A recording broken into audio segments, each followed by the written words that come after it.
Okay, let's just be honest for a second. Have you ever watched someone effortlessly command a room and thought, seriously, what is their secret? We almost always think of coolness as this completely mystical, unquantifiable vibe, right? Like some sort of genetic lottery of charisma that you either have or you don't.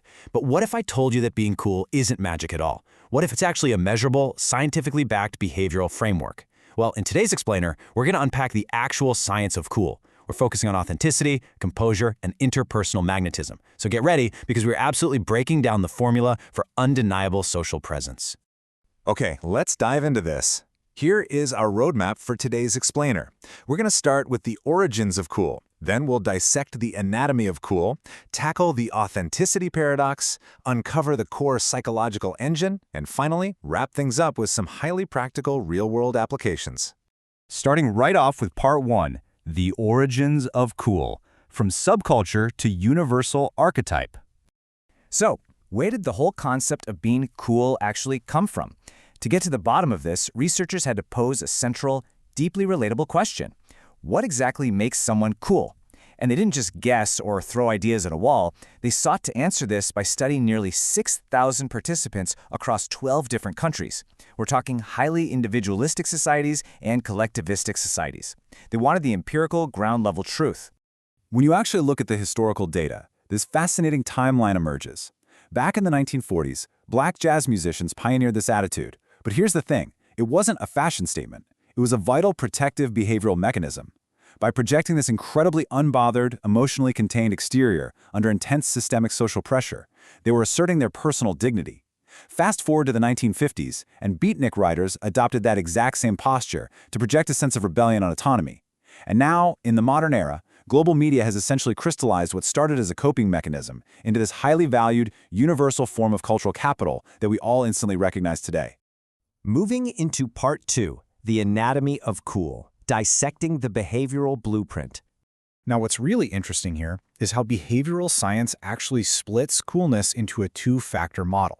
On one side, we have what's called Cachet coolness.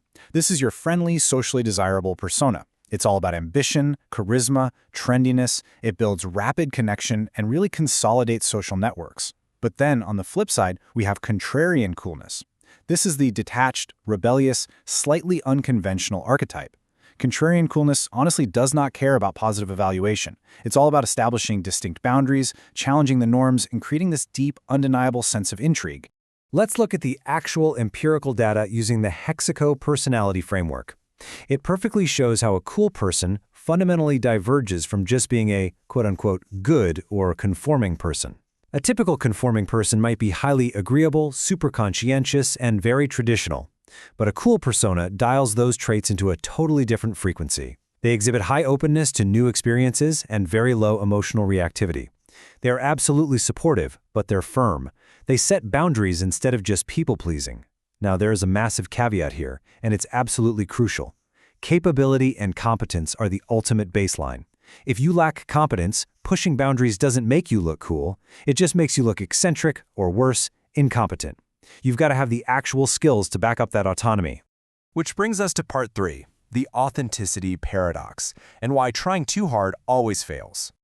We all know that one person who desperately wants to be seen as cool, right? And we all know how instantly that destroys their social credibility. It's like you can just feel the desperation. The secret to avoiding that trap lies in something called bounded nonconformity.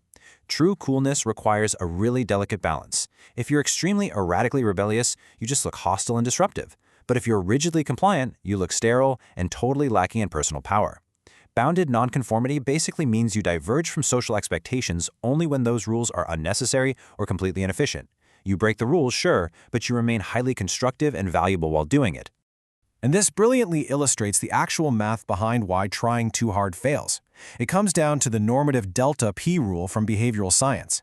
In simple terms, this formula is just measuring the difference between the probability of an outcome happening when we take action versus when we do nothing at all. You see, social anxiety is often just a terribly flawed mathematical calculation where we are desperately trying to manipulate every single variable to guarantee that people will like us. But an outcome-independent person, a truly cool person, fundamentally accepts that they cannot control other people. They've completely detached their self-esteem from external validation, which leaves them totally unbothered and radically authentic. So how do you actually signal this unbothered, outcome-independent status in real life? It really comes down to these specific, tiny micro-behaviors. First up is the pratfall effect. Basically, if you're already competent, making a minor mistake and just genuinely laughing it off humanizes you. It proves you don't fear judgment. Next is the Ben Franklin effect. Simply asking someone for a tiny favor, like borrowing a pen, actually makes them like you more because it builds natural rapport without any weird fawning. And finally, strategic self-disclosure. Sharing minor flaws progressively over time builds deep trust without making you look desperate for validation. Let's move to part 4 and see how this builds into the core psychological engine, self-differentiation.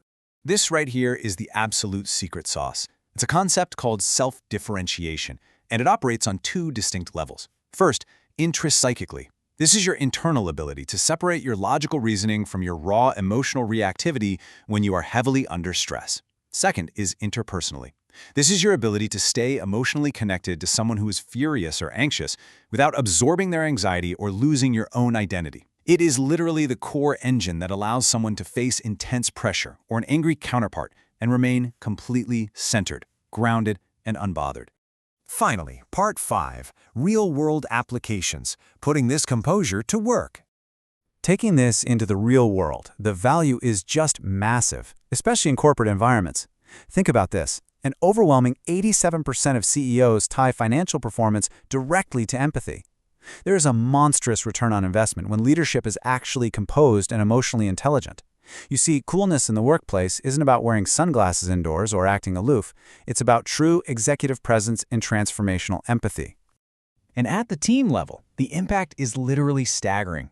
Emotionally intelligent team engagement is 4 times higher than standard team engagement. 4 times! Leaders who are self-differentiated remain calm under fire, and by doing that, they generate this atmosphere of profound psychological safety, which drastically multiplies team loyalty, innovation, and that crucial discretionary effort. So how do leaders actually project this composed authority? Through active listening. It's broken down into a super simple 3-step process. 1. Nod and maintain eye contact. 2. Paraphrase the speaker's core point back to them. 3. Ask an open-ended, completely non-judgmental question. Instead of sitting there anxiously preparing a clever rebuttal just to assert your dominance, this process communicates incredibly high-status competence. You're showing that you are so confident in yourself that you can afford to focus entirely on understanding the other person.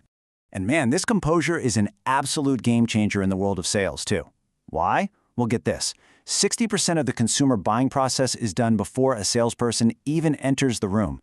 That old archetype of the aggressive, high-pressure closer, it actually causes modern buyers to react negatively and just walk away. The cool, low-pressure, outcome-independent advisory approach is infinitely more effective. You literally stop treating the prospect as a target to be acquired and start treating them as a collaborative partner. So the really crucial point here is that you can actively train these behaviors. To summarize this explainer into a highly accessible toolkit for your own life, in the workplace, if you feel yourself getting defensive, use a 5-second cognitive pause. Just stop and separate your logic from your emotion. In sales, establish outcome independence by explicitly welcoming the prospect's right to say no right up front. And in couples interactions, when an argument starts heating up, practice the 75-25 somatic boundary. Keep 75% of your attention on self-soothing your own physical state and only 25% on scanning your partner. Let me tell you, that literally stops emotional flooding in its tracks. We've covered a lot of ground today, journeying all the way from jazz clubs in the 1940s to the cognitive math of outcome independence. Coolness is ultimately about having the profound internal security to just be yourself, no matter what room you walk into. So, I want to leave you with this one provocative question to reflect on. How self-differentiated are you when the pressure is really on? Can you maintain a deep, empathetic connection with others while still preserving a clear, independent, totally unbothered identity? Master that, and you've mastered the science of cool. Thanks so much for joining me on this explainer, and keep learning.